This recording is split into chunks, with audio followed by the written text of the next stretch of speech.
हरे कृष्णा। तो आज हम एक विशेष प्रश्न पर चर्चा करेंगे अपने इस पुराणों के पन्नों के माध्यम से।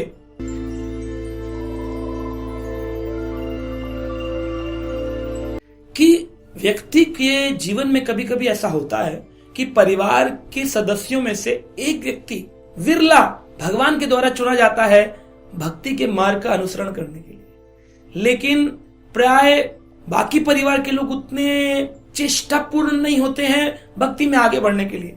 तो ऐसे में क्या किया जाए, परिवार के साथ कैसा व्यवहार किया जाए कि परिवार के अन्य सदस्य भक्ति में आए। किसी किसी घर में स्त्री भक्ति करती है तो पुरुष और बच्चे नहीं करते, किसी घर में बच्चे करते हैं तो माता पिता नहीं करते, किसी घर में पुरुष करते हैं तो पत्नी और बच्चे नहीं करते। तो बाकी अन्य सदस्यों को कैसे भक्ति के मार्ग में लाया जाए, कैसे सदाचार मार्ग पर लाया जाए, आज के परिवेश में जो बहुत महत्वपूर्ण है। आइए सुनते हैं शास्त्रों की क्या दृष्टि है। श्रीमद् भागवत पुराण के अंदर यह बात वर्णन करी गई है 11वें स्कंद के 18वें अध्याय की श्लोक संख्या 31 में। ना उद्देजेत जनात धीरो जनम च उद्दजेत नतु अतिवादान्ति तिक्षेत न अवमन्यते कश्चन देहम उद्दृश्य पशुवत् वैरम कुर्यान् केंचितः कुर्यात् न केंचितः। तो इसमें बताया गया है संत पुरुष जो हैं उनको चाहिए कि वह ना तो किसी के डराने या विचलित करने से डरे और ना ही अन्य लोगों को डराए या धमकाए। तो ये बहुत जरूरी है कि संत पुरुष, यानी संत पुरुष का मतलब है संत जो भी आपके घर में भजन करने वाला व्यक्ति है, यानी जो इस वीडियो को सुन रहा होगा, जो भजन करता है, वो अन्य लोगों को ना तो डराए, ना तो धमकाए, ना ही उत्तेजित करे। शास्त्र यहां तक कहते हैं कि कोई बंदर आपकी खिड़की पर बैठा है और आपने कह दिया, बंदर हट, और बंदर घबरा गया। आपने जीव को उत्तेजित किया तो जीव अपराध है। जीव बैठा था, भोजन करने आया, वो खिड़की के बाहर था, आप अंदर थे, फिर भी आपने जोर से जबरदस्ती चिल्ला दिया, उसे उत्तेजित कर दिया। यह भी एक जीव अपराध है जीव के प्रति। वो जा रहा था, अपना काम कर रहा था, आप खामखा चिल्ला रहे हैं। तो परिवार में कभी कभी ऐसा होता है कि परिवार के सदस्य जब एक व्यक्ति को भजन करता देखते हैं तो वो उत्तेजित होते हैं। तो भक्त का क्या कर्तव्य है? भक्त को सहनशील होना चाहिए, भक्त को सहन करना चाहिए। लोग बोलेंगे 100 चूहे खा के बिल्ली हज को चली, तो कहना चाहिए कोई बात नहीं, हमारी चली तो आपकी तो वहीं की वहीं खड़ी ऐसा बोल सकते हैं।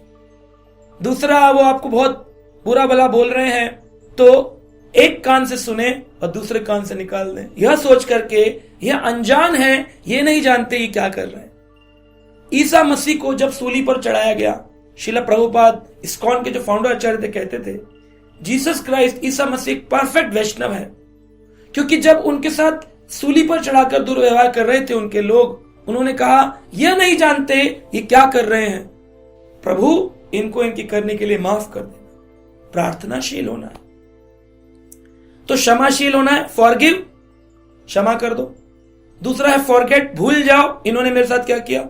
और तीसरा, उनके लिए प्रार्थना करो, प्रभु इन्हें सद्बुद्धि दो, प्रभु इन्हें सद्बुद्धि दो, प्रभु इन्हें सद्बुद्धि दो। प्रैक्टिकली अब क्या क्या कर सकते हैं हम, ये तो बात हुई सहनशीलता की। प्रैक्टिकली अपने आचरण से आप लोगों को बदल सकते हैं।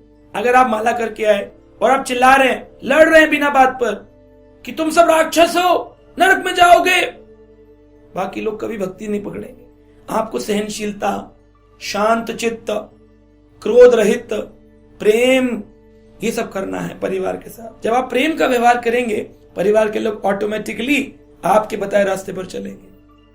भगवान का प्रसाद जो भी भोग बनाए, घर में एक छोटा सा मंदिर बनाए जहां पे श्री कृष्ण की मूर्ति हो, और आचार्य परंपरा अगर लगा सकते हैं तो लगाएं, भगवान को भोग लगाएं, और भोग लगाने के बाद जो प्रसाद बनता है, प्रसाद, प्रभु के साक्षात दर्शन, वो कृपा परिवार के लोगों को खिलाएं, बच्चों को, पत्नी पति को या पति पत्नी को।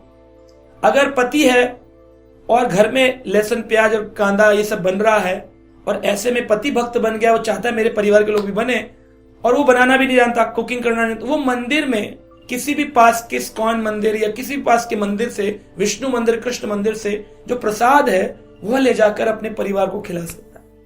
प्रसाद खाने से ही अन्न शुद्धि चित्त शुद्ध हो, अन्न शुद्ध होगा चित्त शुद्ध हो जाएगा, और चित्त शुद्ध हो जाने पर चित्त शुद्ध हो पूर्ण मुक्त हो, व्यक्ति अपने बंधनों से मुक्त हो जाएगा। ऐसे अनेकों अनेक उदाहरण हैं। श्रील प्रभुपाद इस्कॉन के फाउंडर आचार्य जब विदेश पहुंचे, उन्होंने प्रसाद खिला खिला करके अंग्रेजी लोगों को, जो कि मल मूत्र में पड़े होकर के मदिरा पान करते थे, नग्न अवस्था में रहते थे, एलसीडी जैसे ड्रग्स पीते थे, उन ड्रग एडिक्ट्स को भी भगवान का प्रसाद खिला खिला के भक्त बनाया और अपने जीवन काल में 10,000 शिष्य बना दिए 70 साल की आयु में। तो हम अपने परिवार को तो बदल ही सकते हैं प्रसाद खिला के। प्रसाद में बड़ी शक्ति है ना। मंदिर जाएं, चरणामृत लाकर पिला दें, यह काम कर सकते हैं। घर में एक तुलसी का पौधा रखें, तुलसी माता की सेवा करें, और परिवार के अन्य सदस्यों को बोले कुछ काम मत करो, केवल तुलसी की 3 परिक्रमा कर दो, मैं आपसे इतनी कामना करता हूं। ऐसे कर सकते हैं। उसकी कृपा इतनी मिलेगी तुलसी महारानी की, व्यक्ति भक्त बन जाएगा। और क्या परिक्रमा कर सकते हैं? सबसे मुख्य बात है वो आपके साथ चले भक्ति में, उसके लिए आपको भी उनके साथ थोड़ा चलना पड़ेगा। कोई आदमी जमीन पे गिरा हुआ है और एक आदमी ऊपर खड़ा हुआ है, वो कहता है मैं तुम्हें उठाना चाहता हूं, तो क्या करना पड़ेगा? गिरे हुए व्यक्ति को उठाने के लिए हमें झुकना पड़ता है। झुक करके हाथ दो, फिर तो हमें कभी कभी झुकना पड़ेगा, किसी किसी सिद्धांतों पर थोड़ा सा झुकना पड़ेगा। लेकिन इसका मतलब ये नहीं हम सिद्धांत ही तोड़ दें।